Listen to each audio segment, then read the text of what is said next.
माफ़ कीजिएगा, आज आवाज़ थोड़ी साथ नहीं दे रही है तबीयत की वजह से। और मैं आशा करती हूँ कि मेरे इस आवाज़ को नज़रअंदाज कर कर आप सब मेरे भावनाओं के साथ जुड़ेंगे। इसीलिए तो नाम रखा है भावना की डोरी। तो आज मैं कोई कहानी लेकर नहीं आई, बल्कि एक सच्चाई बताने जा रही हूँ। हाल ही के दिनों में मेरी एक दोस्त के साथ मुलाकात हुई मेरी। वो थी बड़ी अमीर घराने की, शानो शौकत के अधीन और थोड़ी दिखावट की सजावट ओढ़ने वाली। खैर, हमें इन बातों से क्या, लेकिन इसी मुलाकात में बातों ही बात में पूछ ली वो हाले हयात के बारे में, पूछ ली वो मेरे हाले हयात के बारे में। तो कुछ इस तरह उन्होंने पूछा था, इस जीवन में क्या कुछ मिला है तुम्हें? इस जीवन में क्या कुछ मिला है तुम्हें? क्या कुछ अब भी है पाना? मंजिल क्या है तुम्हारी और कहाँ तक है जाना? मैं मनसा उनकी भांप रही थी, बातों की गहराई नाप रही थी। मुझसे सवालात महज एक दिखावा था उनका। वो अपने अंदर घमंड का सैलाब लिए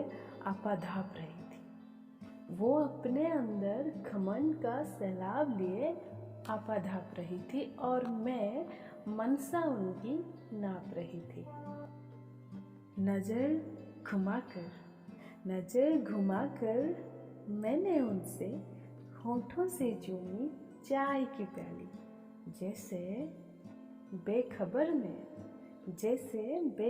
में उनके तानों से, और बड़े जोरों से चुस्की लेकर बोली। तो कुछ मैंने यूं कहा उनसे, कुछ है ही नहीं पास मेरे तो कुछ खोने का डर भी नहीं। कुछ है ही नहीं पास मेरे तो कुछ खोने का डर ही नहीं। मन में कोई चाहत ही नहीं तो कुछ पाने का मोह भी नहीं।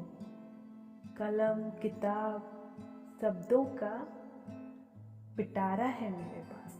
कलम किताब शब्दों के सिवाय मेरे पास कुछ अनमोल भी नहीं।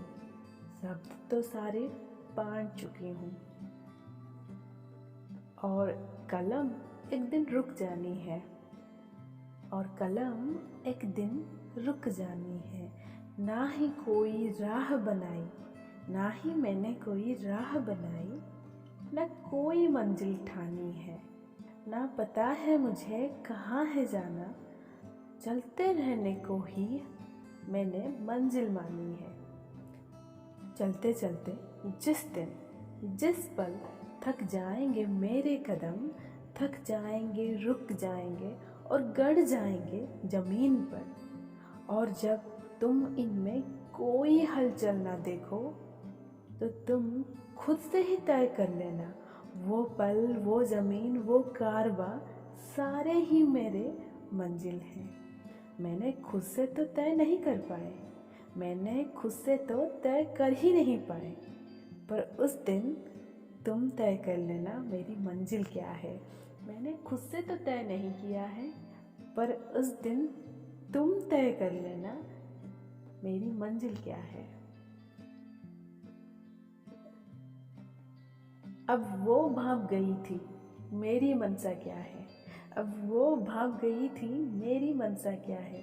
थोड़ी गुमसुम सी लगी और पूछी मुझसे, जिस तरह तुम बयां कर रही हो, कदम रुक जाएंगे, थक जाएंगे, जमीन पर एक दिन गड़ जाएंगे और इनमें कोई हलचल ना हो, कहीं तुम मंजिल मौत तो नहीं बता रही हो? मैंने एक सुकून की हंसी चेहरे पर खींची, मैंने एक सुकून की हंसी चेहरे पर खींची और माथा हिलाते हुए बोली, यही तो मंजिल है मेरी, तुम्हारी, हम सब की, यही तो मंजिल है। हमारे साथ हमारे सगे संबंधी, धन दौलत, शानो शौकत, गरिमा कुछ रहे या ना रहे, लेकिन एक चीज़ हमेशा ही हमारे साथ चलती है, मानो जैसे कंधे पर ही बैठी हुई है, और वो है मौत। हमारी मंजिल क्या है वो हमसे पहले तय करती है। अगर हमें इस बात की भली भांति ज्ञान रहे तो हम में कुछ हासिल कर लेने की घमंड कभी नहीं रहेगी। मैं बस चल रही हूँ और चलते ही रहूँगी। उन दिनों के बाद से हमारी मुलाकात नहीं हुई, लेकिन सुनने में आता है कि अब उनमें घमंड का सैलाब नहीं है। ये तो थे मेरे ख्यालात, और आप भी अपने ख्यालात के बारे में कमेंट सेक्शन में ज़रूर बताएं।